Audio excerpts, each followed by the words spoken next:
Jemaah rahimakumullah, dengan tidak hentinya khatib pada kesempatan ini mengajak para hadirin sekalian dan juga para khatib sendiri, marilah kita memanjatkan puji syukur kehadirat Allah Subhanahu wa taala yang telah menganugerahkan kepada kita berbagai nikmat dan karunia. Di antaranya nikmat kesehatan dan kesempatan. Dengan kesehatan dan kesempatan tersebut kita diberikan kemampuan untuk beribadah pada hari Jumat.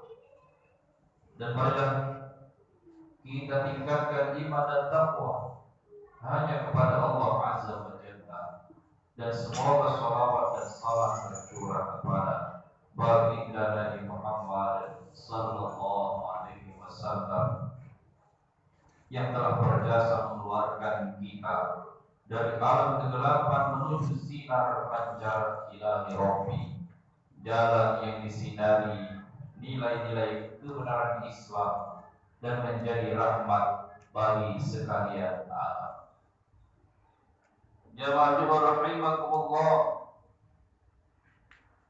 Jumat hari ini bertepatan dengan tanggal 1 Oktober 2021.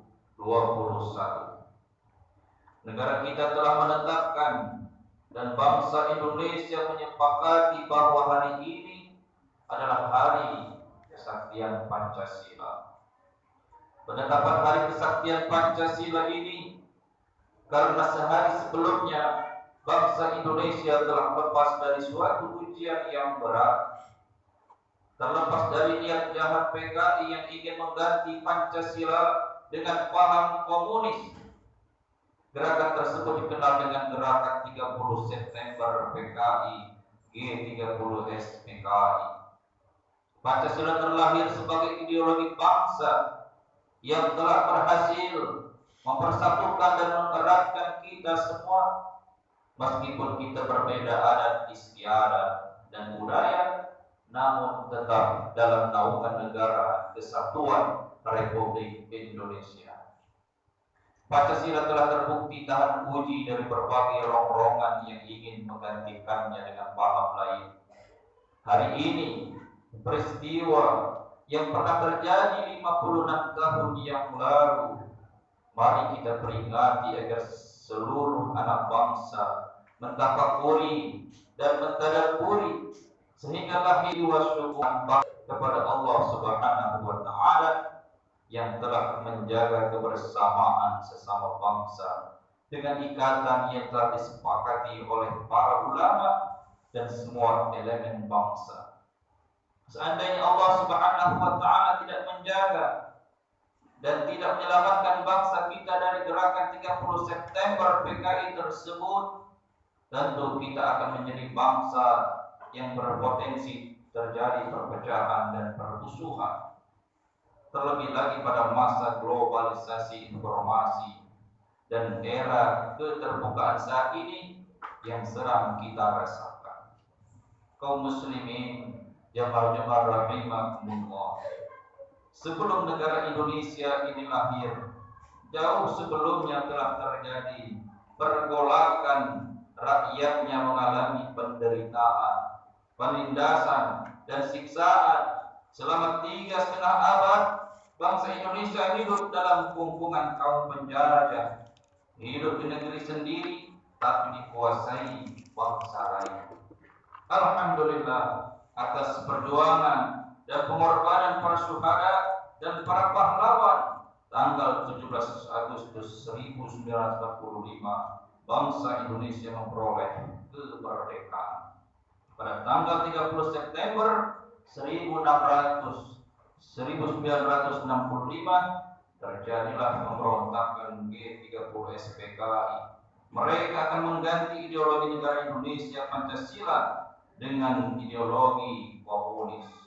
Oleh sebab itu, pada tanggal 30 September 1965 ada 10 pahlawan revolusi yang disiksa, dibantai, dibunuh dan dimasukkan ke dalam sumur tua atau lubang buaya. PKI tidak menyetujui berdirinya negara kesatuan Republik Indonesia yang berdasarkan Pancasila, sehingga akan diganti dengan pemahaman komunis, karena komunis tidak sesuai dengan ideologi bangsa Indonesia yang religius. Akhirnya gerakan mereka dapat dilumpuhkan, dan pada tanggal 1 Oktober 1965, hari ini Jumat, tepat dengan tanggal 1 Oktober 2021, hari kesaktian Pancasila. Pancasila sudah terbukti mampu merekat bangsa Indonesia yang mempunyai ragam agama, keyakinan, suku, bangsa, dan bahasa, mampu disatukan dalam satu ideologi, yaitu Pancasila. Kaum muslimin rahimakumullah, saya selaku khatib berpesan, jagalah, rawatlah, dan isilah nilai-nilai Pancasila ini dengan nilai-nilai religius yang Islami sebagai cerminan dari sila pertama dari Pancasila, yakni ketuhanan yang Maha Esa. Sekali-kali jangan terprovokasi dengan hasutan dan fitnah yang sengaja dilontarkan oleh orang yang tidak bertanggung jawab melalui media sosial. Saringlah berita sebelum di-sharing. Janganlah menyebarkan berita bohong, karena sangat dahsyat akibat yang ditimbulkannya. Jika kita tidak mau menyebarkan berita bohong, maka tentu kita tidak akan menjadi korban dari berita bohong. Karena hukum kualitas biasanya berlaku pada tatanan pergaulan manusia. Ideologi Pancasila yang pertama adalah Darul Ahdi, konsensus nasional, kesepakatan bersama nasional. Yang kedua, Darus Syahadah, tempat pembuktian atau kesaksian untuk menjadi negeri yang aman dan damai. Dan yang ketiga, Darus Salam, negeri yang bertujuan menuju kehidupan yang maju, adil, makmur, bermartabat, dan berdaulat dalam naungan ridha Allah Subhanahu wa Ta'ala. Ketiga narasi tersebut sejalan dengan cita-cita Islam tentang negara idaman, baldatun thayyibatun wa rabbun ghafur, yaitu suatu negeri yang baik dan berada dalam ampunan Allah Subhanahu wa Ta'ala. Kaum muslimin jamaah rahimakumullah, sebenarnya niat dan cita-cita bangsa Indonesia mendapatkan negeri yang aman sentosa dan diberkahi karena penduduknya beriman kepada Allah, dengan dicita-citakan dalam gambaran yang disebutkan dalam Al-Quran surah Al-A'raf ayat ke-96. A'udzu billahi minasy syaithanir rajim. Bismillahirrahmanirrahim. Walau anna ahlal qura واتقوا لفتحنا عليهم بركات من السماء والأرض ولكن كذبوا فأخذناهم بما كانوا يكسبون. Artinya, dan sekiranya penduduk negeri beriman dan bertakwa, pasti kami akan melimpahkan kepada mereka berkah dari langit dan bumi. Tetapi ternyata mereka mendustakan ayat-ayat kami, maka kami siksa mereka sesuai dengan apa yang telah mereka kerjakan. Ayat seandainya dirunut kepada pembuktian bahwa Pancasila telah menyatukan pandangan bangsa Indonesia kepada dirinya dan lingkungannya, dikaitkan dengan batu sandungan yang dihadapi Pancasila dalam kiprahnya membangun keberagaman dalam keberagaman corak dan budaya, adalah menjadi bukti otentik bahwa Pancasila telah berhasil membangun tatanan kehidupan berbangsa dan bernegara tersebut dengan kalimat lebih heroik lagi, yakni kesaktian Pancasila. Ideologi Pancasila yang lahir dan hidup di sebuah negeri yang penduduknya mayoritas Muslim tentu harus dibangun dalam konteks keislaman dan keindonesiaan terus dibangun menjadi negara Pancasila yang Islami dan berkemajuan menuju peradaban utama bagi seluruh rakyat Indonesia.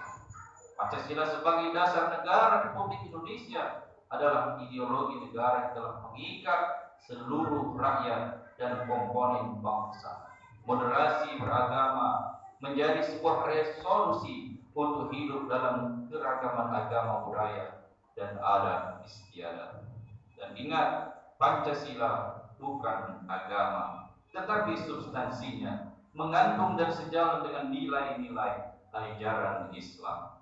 Pancasila menjadi rujukan ideologis dalam kehidupan kebangsaan yang plural dan majemuk. Dengan demikian, dapat dinyatakan bahwa Pancasila itu Islami, bahkan mirip dengan Piagam Madinah yang digagas oleh Rasulullah SAW dan para sahabatnya bersama warga negara Madinah saat itu.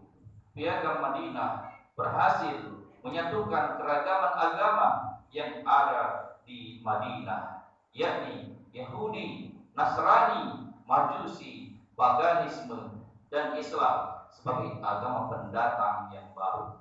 Begitu juga Pancasila, isi substansinya dan setiap silanya selaras dengan nilai-nilai ajaran Islam.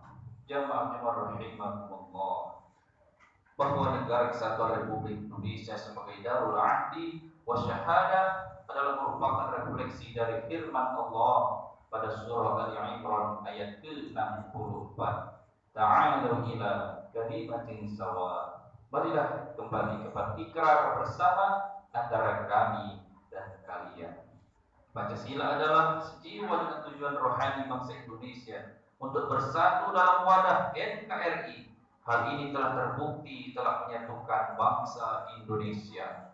Indonesia sangat kaya dengan berbagai bidang, dengan jumlah penduduk Indonesia 229.372 jiwa, sedangkan suku bangsa Indonesia berjumlah 1.340, sedangkan bahasa 6.006 macam agama dan seratusan lebih aliran kepercayaan dan kebatinan telah berhasil disatukan dengan Pancasila. Maka rawatlah, peliharalah, isilah nilai sila yang satu dengan sila yang lainnya dengan nilai-nilai Islam sehingga menjadi Islami seperti halnya Piagam Madinah. Semoga Allah Subhanahu wa taala memberikan kemampuan kepada kita kaum muslimin dan bangsa Indonesia umumnya untuk menjaga dan merawat Pancasila sehingga hari kesaktian Pancasila bukan hanya diperingati secara seremonial saja, akan tetapi mampu kita iwantahkan, kita amalkan dalam realita hidup dan kehidupan berbangsa dan negara, karena perbedaan adalah sebuah keniscayaan. Barakallahu li wa lakum.